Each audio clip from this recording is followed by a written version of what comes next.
Thank you for watching.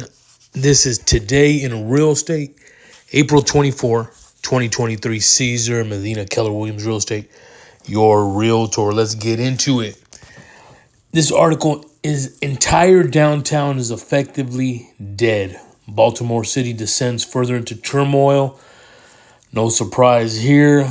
Baltimore has been declining 40, 50 years of Democrat rule, and it just continues to go into chaos, looting, wild, the youth down there, creating all kinds of chaos.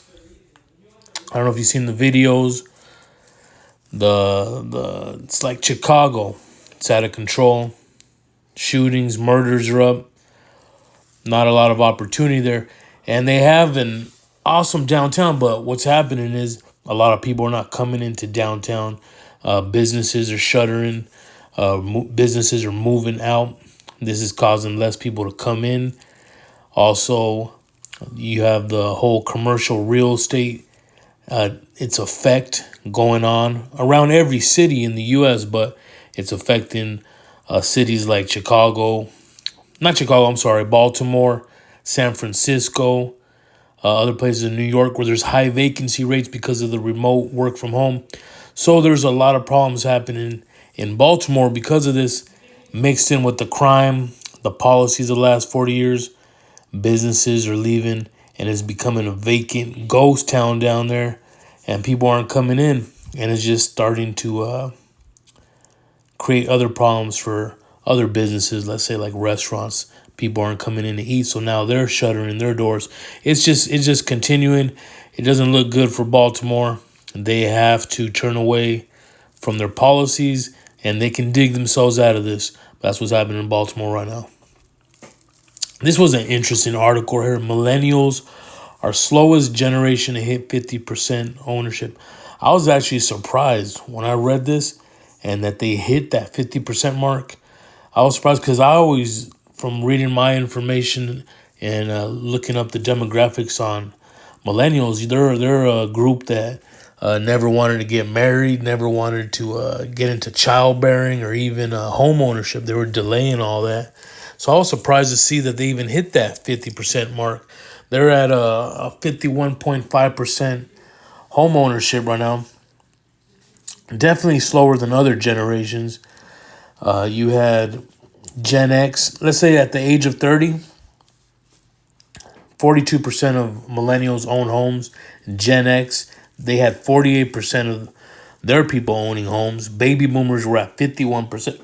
And of course, the silent generation, they had 60%. And a lot of it has to do with affordability. A lot of millennials, they were born around the time of when we had that economics collapse, 2008. And in reality, I don't believe the economy got any better. And we're going to be going through some tough times, I believe, in the future. That's just my opinion. If you look at where we're at in the economy, the recession's there, a lot of layoffs in tech, and a lot more layoffs coming. And so I'm kind of surprised that these guys hit the 51.5. That's good for them. I'm proud of them. That's a good thing. Affordability is really tough right now. You're seeing record people between the ages of children all the way up to 35 living with their parents right now. So I'm glad they were able to hit 51%. I hope they continue to just work hard and just continue to beat this. Because here in California, there's forever renters here. We got people that will rent for the rest of their lives. They will never buy a property, not only because of affordability, but just because they can't see themselves owning a home. Here in California, more than 50% of the people are renters, and they will be forever renters. Anyways, shout out to the millennials. Very cool. This was a good article. Biden's credit score screw job on mortgage prices even legal. You know what? I asked this question days ago to myself. I said, dude, this is even legal? It sounds like discrimination. But I don't know, because we'll have to see. Because I argue, these loans are being taken over by Freddie Mac, Fannie Mae. So the government's taking them over. Could it be legal? Could it be illegal? There's an argument made. Because look, you go to a restaurant, You order the kids meal, you order the adults meal. Could that be discrimination? Hey, you're saying there's a certain price for certain clients. And here they're saying if you have a credit score under 680, we're going to charge you less in fees, less of a mortgage rate, and we're going to pass it on to these people that have a better credit score. Is that legal? I don't know. Somebody's going to sue. There's going to be a lawsuit. We'll see what happens with this. California utilities seek to charge. I was talking about this the other day. This is ridiculous. So the way it works now, you have your utilities. You're charged on usage, whatever you use, water, electricity, gas. The more consumption you have, the more your price is every single month. The less you use, the less it is. But now California, what we call California, what they're trying to do is come up with a new system. I hope this does not take effect just because it's wrong. So they're trying to come up with a new system based on what your income is. So if you're a very low income earner, you're going to be paying less. You're going to be paying a certain amount. If you're a high income earner, you're going to be paying a certain amount. This is wrong. This is just taken from people. And if you look at Venezuela, if you look at Cuba, it is not good there. Socialism does not work. It is not a good thing. And what these utility companies are proposing is horrible. That's my opinion. I hope this doesn't happen. Last article, I talked about this last week. These two women, they broke into someone's home that was vacant. They squatted there for weeks. The police couldn't kick them out. She had to go through the civil way and evict them. They had 15 pit bulls.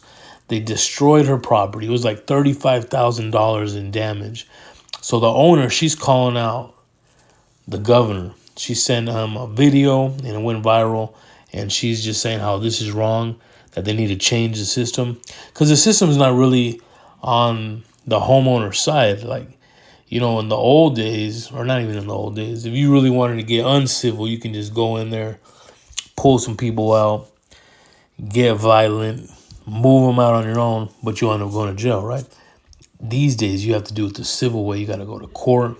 You got to file suits against them. They have to be evicted. There's a whole process, and that's what this woman's arguing about, that is wrong. Anyways, you guys, anything you need, let me know. Cesar Medina, Keller Williams Real Estate, your realtor, purchasing, selling, investing. What can I do for you? Let me know.